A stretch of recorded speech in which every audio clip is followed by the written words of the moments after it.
Welcome back to Milwaukee Market Update, where we break down what's actually happening in the Milwaukee real estate market. And today's big question: how do I buy and sell my home at the same time? Yeah, Ty. Buying a new home while owning yours can be one of the most stressful parts of home ownership. A lot of moving pieces, a lot of options, a lot of decisions to make. And so we are here to break down how do you buy your new home while also owning your existing one and needing to sell it. Yeah, because let's be honest, there's a lot of noise out there every day. It's the market crashing is now the worst time to buy. Housing market about to explode and grow again. We're here to cut through the headlines, give you the real story about what's happening in Milwaukee, and specifically how to buy or sell your home at the same time. Exactly. Whether you're thinking about buying, selling, investing, or just trying to understand what's going on in housing, we break it down in a way that actually makes sense for you. If you're new to the show or you've been getting value from these episodes, take a second, hit subscribe. It helps us reach more people who want honest real estate info about what's going on in Milwaukee. You can find us on Instagram at Horizon Homes MKE or online homewithhorizon.com. All right, let's get into it. Let's go.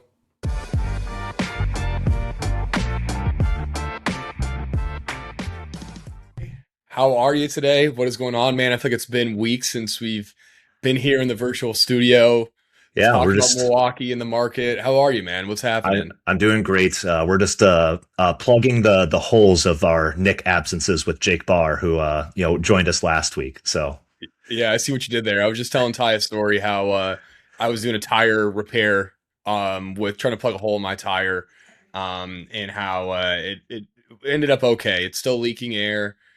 I don't know if I made it better or worse, but it's out of my hands now. I got to take it to a professional at yeah, this point. big Milwaukee roads, like you know how they are.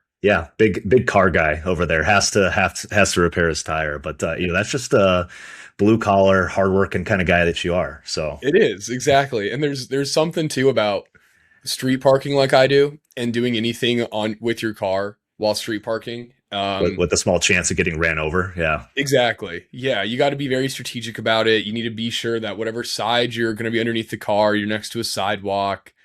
I've done some other stuff on the street here, and I've got a forerunner, so it's up above the ground, so I can get underneath it a bit. But it's always just interesting. You're just in the road, people are walking by. No one really asks for help, which is a good thing because I don't know if I don't need more eyeballs trying to help troubleshoot yeah. shoot something with me. But it's not the first time I've done that. You need the guy from the Allstate commercial, the guys that are saying like, "Don't how to not become your parents." Oh, Yeah. what are you doing I, there? Oh, have you tried this? yes. Yeah. Messing Like, with yeah, I've something that's tried not that. your issue. You need that Thanks. guy. Thanks. Yeah. Yeah. If I could have fixed this, I already would have. Yes, exactly. Well, I'm excited to have you back, especially for what we're going through today, which I would say is the most challenging thing that we help clients with, but it's one of the most impactful things overall, which is how to buy and sell at the same time. There's so many layers to this. There's so many different approaches you can have. We're going to go through at like a high level of each of these and some of the different routes that you can take, and give some pros and cons along the way, and how we actually execute moving while also owning a home at the same time.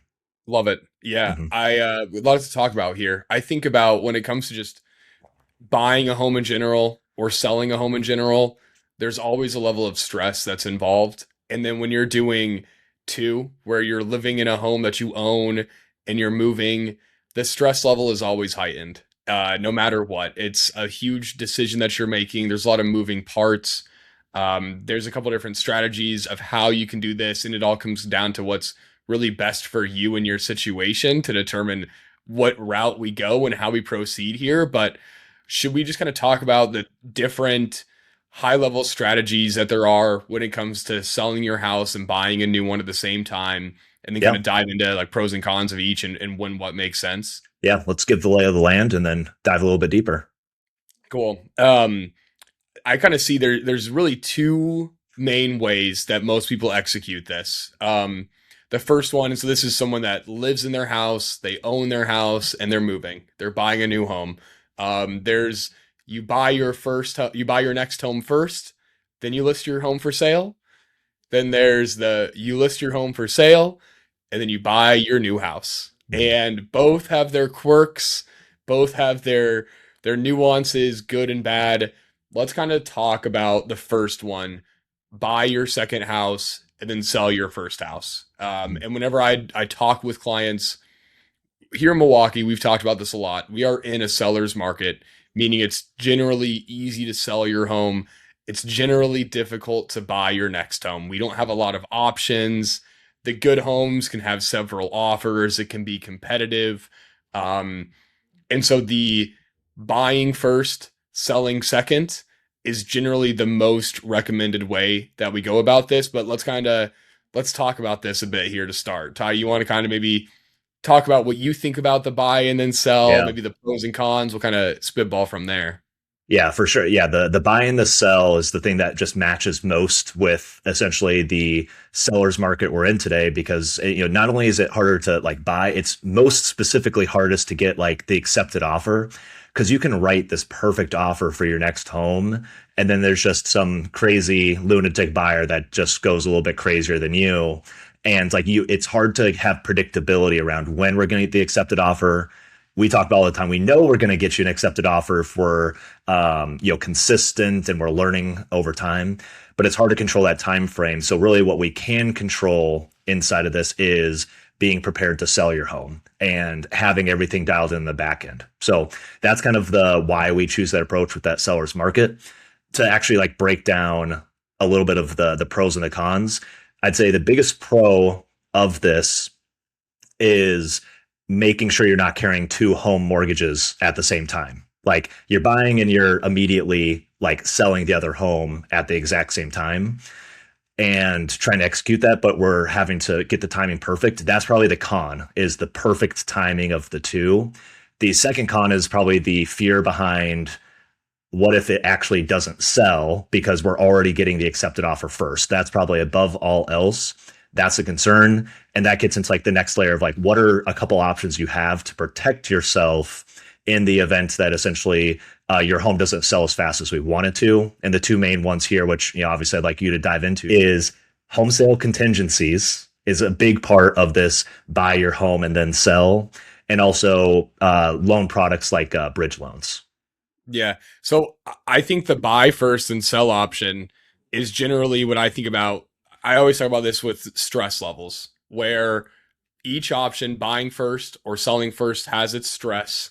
Generally, if you can buy your next home first, your stress is a lot more reduced. If you're going to sell your home first, you're kind of putting your back against a wall where once you have an accepted offer on the sale of your house, you need to find somewhere to live. You need to either start writing offers aggressively, you need to have a backup plan. We'll also talk more about you can do post-closing occupancy in your home that you're selling, but still you kind of have a finite window of finding that next home. Buying first allows you to be picky, find the home you want, shop around, write offers aggressively, get your home under contract, get that offer accepted. Generally, then what we do is once we're through, depending on the client, depending on their situation, we typically wait until we're at least through the home inspection contingency before we list your home for sale because we want to make sure that you're going to buy this house and there aren't any red flags that are hidden or undisclosed with it. One of the biggest things though that's really important if you're doing the buy first and then the sell, you need to be sure that you have a good mortgage broker or lender or loan officer that can work with you and be a true partner for you. You need to have the debt to income ratio to cover those two mortgages. Because what a lender is going to look at is they're going to see that you're buying a second home. Here's your mortgage balance on that. Here's your monthly payment. You already have your primary home. That's one thing that comes up a lot with clients is you need to have the income or the debt to income ratio to cover both of those mortgages at the same time. Even though you're not really going to be doing that in perpetuity, it's going to be more like a 1 to 2 month thing. That's piece number one. And that's what I find to be a lot of times a limiting factor when it comes to working with clients that want to buy first then sell is they're going to have some sort of limit to what their purchase price could be because of that factor there itself. But like you mentioned, like if you know you're going to buy your first home and then sell your second one, we're working to find you that next home. We're going on tours, we're writing offers.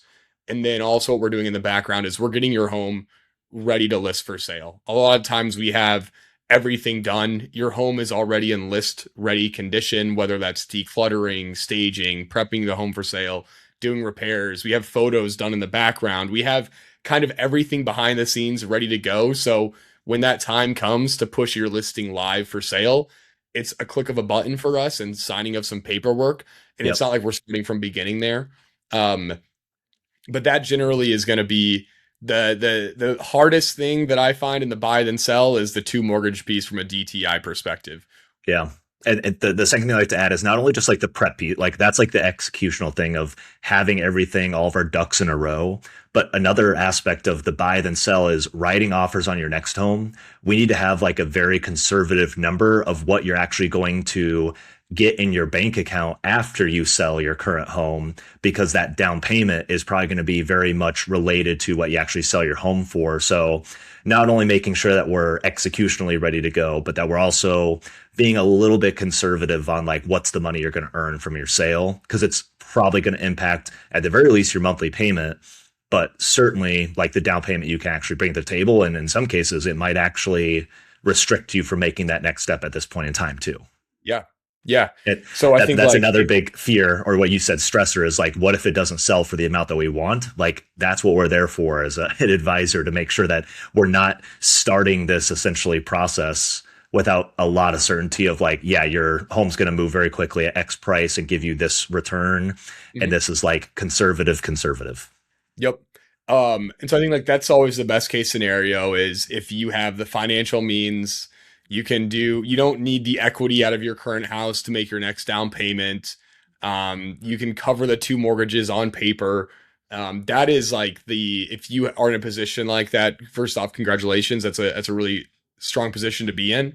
But I would say a lot of times clients that we work with aren't in that situation. A lot of times clients we work with maybe don't have the debt to income to cover both mortgages at the same time, or maybe they need that down payment to come from the equity that they have in their house. I feel like that's more the typical scenario that we kind of work with clients in. Yeah. And that's where there's some more nuances that happen that go with this. I think that's kind of, let's talk about that. Let's talk about a situation where someone can't buy their next home without the equity from their house, or the debt to income ratio that they have won't work unless they sell their current house. Because I think that's more a lot of the challenges that come up with this. What kind of works in your situation? What do you kind of do when you're working with a client like that, maybe? Yeah, I would say the very first thing I'd say is equity gives you options and cash in hand gives you options. So like actually having the down payment money for the next home, even if it's the lower down payment than what you plan to use, gives you options. And it's like the number one cure to the stress of buying your home and then selling the next. But in terms of like, what do we actually do to make sure it's the right move for you? I think a lot of it goes back to like the home buying side, where you need to essentially make sure you give yourself enough time and wiggle room of like, if we know we have to have your home sold 100%, you almost need to find that perfect home that also has like the perfect matching time frame with you, to really extend that closing time frame of your purchase, so that you have lots of room to have like a multi-phase strategy of, hey, week one on the market of our sale, it's X price. Week two, it's this price. That's more in this like seller's market that we have. The other options we have is like the harder to actually get under contract is the home sale contingency, which is probably where you want to go into more of like, how do we actually have a backup plan now that we've gotten accepted on our purchase? How do we make that contingent on our home selling and we can unlock the equity and not actually have that risk exposure? Yeah, because I think if you're in a situation you can't float the two mortgages, you need the equity from your current home for the next home. Two ways that kind of happen here. One, like you mentioned, is write your offer with the home sale contingency. And how that kind of works is you're saying you write this offer similar to how you have a home inspection contingency. Like, this offer is only good. I'm only buying this house if the inspection goes well. Mhm. Same goes with the home sale contingency. I'm only buying this house if I can sell my existing home. Um, in the market we're in right now, it's really, really challenging to get home sale contingencies accepted. Not saying impossible, but the homes that sell in the weekend with five, six, seven offers, they're not the ones accepting home sale contingencies. The inventory that Yeah. we're then kind of looking at are the homes that have been on the market for 7 to 10 to 14 to 21 days, where they're probably feeling a little bit more nervous as sellers. Is someone going to buy our house? That tends to be the inventory we gravitate towards if we're writing with a home sale contingency. You get that offer accepted, we list your home for sale. Um, the other strategy too, this is a bit more of a dice roll. If you're playing craps and you're feeling lucky and you were at pot of the night before and you hit blackjack, you're feeling good. We can write offers without a home sale contingency. This is again like pretty high risk, but we write offers without a home sale contingency. Generally, we like to do a bit longer of a close in this situation, maybe 5 or 6 weeks, or you're working with a lender that is just on it and can close quick. You get that accepted offer, and then the next day we list your home for sale. And so you need your home to sell in order to buy this next home. Your home generally has to sell and close before the purchase of your next home. Typically in this situation, we're listing it at a price. It's a very aggressive price. We're making it well known that you need to close on or before this date. And the stars kind of have to align for that to happen. And I've done this with clients before and it's worked. And I've never had a client really be homeless in these situations, but that is very, very risky. You need the purchase to go perfect. You need the sale to go perfect. The home sale contingency is going to be the option that's going to give you the most protection in the event that something happens on either side of the purchase or the sale. But that's kind of like the routes that I see is just buy it without a home sale contingency and list that home for sale right away. But what are your thoughts on that, Ty? Yeah, the way it's the hard thing with the home sale contingency, and like I've got a personal anecdote of this recently, of just because you want something in your contract protect you doesn't mean the seller is going to accept it. And like we submitted an offer this week for a client that's in this situation where they'd prefer to have the home sale contingency. Of course, you would prefer it. This home's on the market for 30 days and no competition. And like the response was, yeah, we're not really at that point of wanting to have that contingency on our sale. Like it's literally on the market for an entire month and the seller still feels like they're in the position of leverage to say, we'll wait a few more weeks and maybe we'll circle back to you here. So like, that's the hard thing. And I kind of compare it to like a home inspection. Like we have the ability to have the inspection on your home to be pass fail. You like it or don't, which is called seller does not have the right to cure or fix the issues. But you would never actually get an offer accepted with that super buyer friendly term. That's like the hardest thing that we're in today. So it's really a double-edged sword when you're in this market, which is you're buying a home in the most competitive market we've really ever seen, but you're also on the positive side selling your home in the most competitive market we've ever seen. And if it's in your goals, like this comes down more to an emotional decision than to like a numbers and facts decision. We usually have two paths when we sell your home. It's you can list with like a lower price and get the most certainty on good inspection terms. Maybe in a fictional world, you're maybe leaving a few dollars on the table, or we can try to list it at a higher price and sit on the market longer. We really are essentially just lopping off that second option of maximizing price down to the dollar because we have to have that certainty for you when you're doing this buy sell. Yep, that's just like definitely. In today, June 24th, 2026, that's just the way that it is. But honestly, when we see the most success around home sale contingencies, it is with higher days on market home in like the tail end of the year or the beginning of the year, right? It's in your January, February. It's in your November, December. But we've also talked about that's when there's less options. So like, do you really want to shop in those worst times of the year from an option and like finding the perfect home standpoint?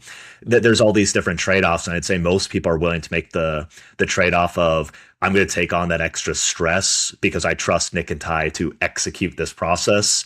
And I understand the risks, but I also understand the rewards, which is getting a better home in the exact area I want. And I know that we're going to get everything executed and know our step 1, 2, 3 on our sale as well.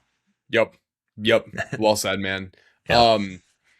That's kind of, I would say like, also I think we should talk about double closing because I think this Yes. kind of comes into this as well too, where double close, what that means is you're closing on 2 homes in the same day.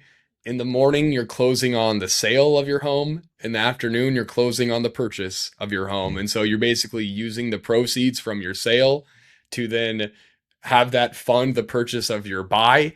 It happens, especially in our market where we're in a seller's market and homes move quick. But but that is another common in a scenario that comes up as well too. A lot of times it's really nice in those situations is if you're selling the home and your sell and buy dates line up on the same time, is if when you sell your home, you can get like a week of post Mhm. closing occupancy, which is basically that you close on your home, the home is on the sale, home isn't yours anymore, but the buyers are letting you stay there for a week or a couple days just to kind of help you move your life from your Yeah. past home to your new home.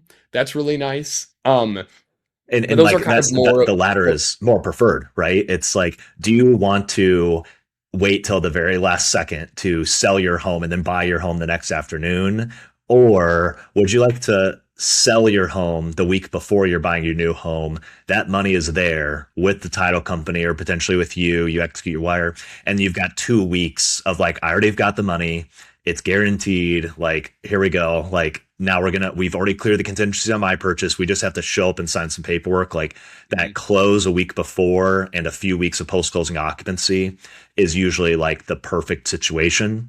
Also knowing that probably the home you're buying is almost the exact same scenario of they also are moving to a new home and wanting to stay in the home for a couple weeks too. Like that's Yeah. certainly the preferred, but the double close is an option. I know we've talked about like in the old world, 10 years ago where home sale contingencies were more common. You could have these like in one day, you could have essentially five closings of like somebody who's selling and buying, but they're also selling to somebody else. And then there's like five or six buyers all in a daisy chain on the same day trying to close. And then the middle person breaks. That's like every market has its own challenges. That's not one of the challenges we have today, luckily. But it sounds like a perfect world. Like, oh yeah, great, home sale contingencies would be perfect. But if everyone has home sale contingencies, you're actually removing a lot of the control. And actually giving it to somebody that's not even involved in your transaction, two connections down the line. So Yep. there's a bunch of interesting thing. And I think the last thing to talk about here on the buy and sell is the bridge loan, which is essentially an option of you kind of explained like in a very basic manner. If you want to buy a home and then sell your home, you have to be able to carry two mortgages. That's like the very basic way. With a bridge loan, think of this as a home equity line of credit where essentially you're getting the loan for the down payment only on the new home, and there's like this like intermediary time frame that your debt to income impact is only the current home you own and the secondary mortgage bridge loan product. So that's a way to like expand your buying power a little bit more.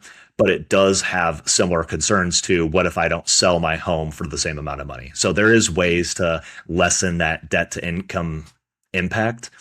Really at the end of the day, try to like plan out very far into the future when you're doing this process, because the more cash you have on hand, the easier it's going to be to buy your dream home versus having to settle and lower your purchase price for the next purchase, which like that's the whole reason you're moving in the first place, is to get the perfect home. Yep. Well Yeah. said. Well said. Um, the other route then is the sell first and then buy. Mhm. And this is maybe it has more certainty in some ways, but less certainties in the other. Um, if you sell first and then buy, typically this is a scenario where you need the equity to purchase your next home. You need, or the debt to income ratio is not going to work for you to carry the balance of two mortgages. Um, or so you're you need to not list your home comfortable for sale. with or you're not comfortable with the risk of the home sale contingency waiver and just trusting us through the process that we've conservatively made this plan for you. Like, yeah, those are the Yep. three reasons you go this route. Yep. What's the So yeah, so the pro, more certainty. What do you got yeah, next? yeah. So we kind of see how this kind of plays out is there's a couple different ways. One is you list it for sale. And generally what we're looking for is someone that's willing to give you 2 months of post-closing occupancy. So you list your home for sale, you get that accepted offer, you probably have 30 days till closing and then hopefully 2 months of post-closing. That gives you 3 months right there. What we're doing in that 3 month time frame is we are aggressively shopping for houses.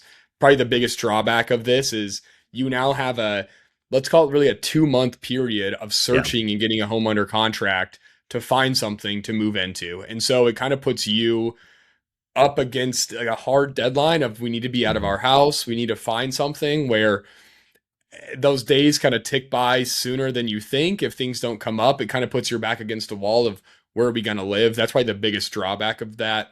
You're also then kind of hoping that the buyer for yours is going to be willing to oblige to a 2 month post closing occupancy. They don't have to. They could be like, Right. sorry, we need to close in 2 weeks and move in. And like, Hmm. so if you're going to sell first and then buy, you need to have a backup plan. You need to have a plan of what do we do in the event that we don't have somewhere to live? And does that mean that we're going to get an Airbnb, a midterm rental apartment? Do we rent an apartment for a year? Do we have Hmm. friends or family that we can kind of crash our heads at for a while? Because this is probably the biggest downside of selling first is you have a finite timeline to actually get something and move into it. And you need to be prepared for where are we going to live if we don't have a place to move into? Yeah. And it's the big stressor is also like, what if we shop for 2 months and we don't find anything, and now we're just like stuck in being a renter in a runaway seller's market where prices are appreciating. Like that's the ultimate fear. The second fear is having to move twice, right? Like there's expenses that go into moving and storing and all these different things. Like you hope that it lines up perfectly, but I feel like usually in today's market, the only advantage that buyers have is like patience and like waiting for the right windows of opportunity. And by like starting off this sell then buy scenario, you're almost like more apt to like make a rush decision because you just don't want to go into the pain of having to move twice or go rent for a month or go do an Airbnb, which has a lot of expense behind it as well. It's not cheap to go rent a medium term rental, furnished rental, short term rental, all those different things too. Agreed. Yeah. Agreed.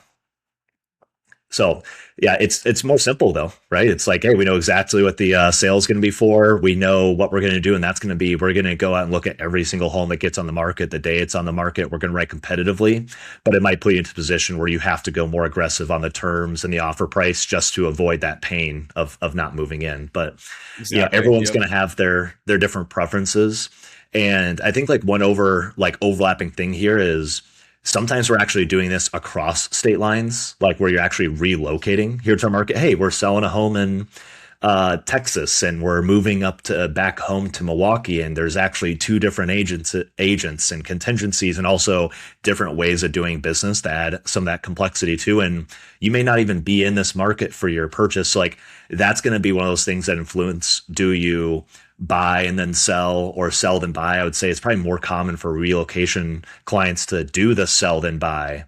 Mhm. And you're going to sell, rent, then buy, and make sure you're picking the right neighborhood too, which I think is totally fair. If you're moving to a new area, it's like almost encouraged that you get that finality of your sale, move, learn the markets, do some tours, get like the gut feeling for where you're living, and then buy. Like there's certainly a lot of pros to that. The only con is I'm a renter for a year and I'm not gaining equity, which is usually the main thing that comes up. But Mhm. making a rush decision can eat away your equity just as fast if you pick the wrong home. Agreed. Yeah. Yeah. Yeah. Uh, I Um, oh, go ahead. You got anything else on sell then buy? Because otherwise, I've got our I'll call it the 1B solution as well, which I actually have a couple clients that have been in consideration as well. But anything you got on sell then buy? I don't think so. Okay. No. The last one we have that I always like to present to people, especially those who bought homes 2022 and before, and they've got these really attractive interest rates, is buy and keep, which is Mhm. becoming potentially a real estate investor. We have to throw that in there because obviously that's how we got our start in real estate too. Yeah.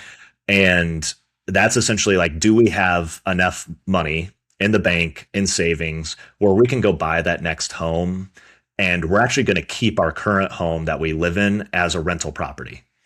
That is certainly something that we see as being more common, but I think that there's some pros and cons to this as well. I think the overarching decision is like there's a math component and there's like an emotional, like, should we actually do this component? The math really comes down to like what's the opportunity cost that you actually have of keeping all that equity inside of that rental property. Usually people are like looking at, oh my gosh, I've got this 2.5% interest rate, that's a financial asset all by itself. I should keep it just because of how fast I'm paying down principal and building equity, and owning two properties is good. A lot of times the numbers actually play out. The main thing we're looking at is is the cash flow you earn in a year plus the appreciation we're forecasting per year. Are you getting a good return on that versus the amount of money you could actually get from the sale and actually reducing your monthly payment on the next home? Because there's an actual like math formula you can run to account for that. But really what it comes down to, and the main question once we've run the math and it's like, oh my gosh, this is a super attractive option to keep this as a rental property, is until this point, have you ever thought about being a landlord and owning a rental property? If it's like, yes, it's always been my dream. Okay, I feel a little bit better about the scenario because you're gonna like do what it takes to, do that process. But if you're like, no, I'm literally just thinking about it because the math makes sense. I'm like, I don't know. It's like slightly better to keep it than to not keep it. But if that's not like your dream, it's a lot of hard work. Usually my rule of thumb is like every rental unit you have, it's like 5 days guaranteed per year. That's going to be a pain in your side and just give you stress and anxiety. It usually pays for itself though. So that's one other option that I think a lot of people go through. And we've got a very simple spreadsheet that talks about the math, but I think that emotional component of it is super important as well. Yeah, and it feels like we see that a lot more common now. I would love to know, like, if there's some data that can be pulled on that across the US of how many people now own two properties compared to the time before. And I think a lot of that is just because of where interest rates are. And if you've owned your home for 10 years, prices have almost doubled in that time. Your interest rate's probably below 4%. It's probably pretty appetizing and pretty easy to get numbers that make sense from a rent to cover your expenses. And so I feel like that's something that more and more people have been considering and more people are interested in. Yeah, that's I like the Yeah, 1B it's option. I just like presenting that as an option because some people maybe haven't thought about it, but then they're like, oh yeah, I guess we just kind of just assumed you have to sell. I love coming from that approach that it's like we're not just here just to let's just sell everything, let's get to work. Yeah. Like we like being that advisor role of, hey, did you know you have this additional option available? If not, of interest to you, we can move on from here. Yeah, cool. Well, to kind of wrap things up, I think every person is different in their situation, and Mhm. there's no one size fits all when it comes to needing to buy a home and selling yours. And there's no best option. Every situation is going to be different. It's going to be fluid, and really, I would absolutely work with a real estate professional that knows what they're doing, that's done this kind of stuff before, and also have a lender that is very much going to be organized, know what is going on, because they can make or break everything here too. There's a lot of moving parts. It's stressful. If you're in the middle of it right now, you will get through it and it'll be okay. But start the conversation early, because the sooner that you can kind of start strategizing, understanding the pros and cons of each, the better you're going to be in.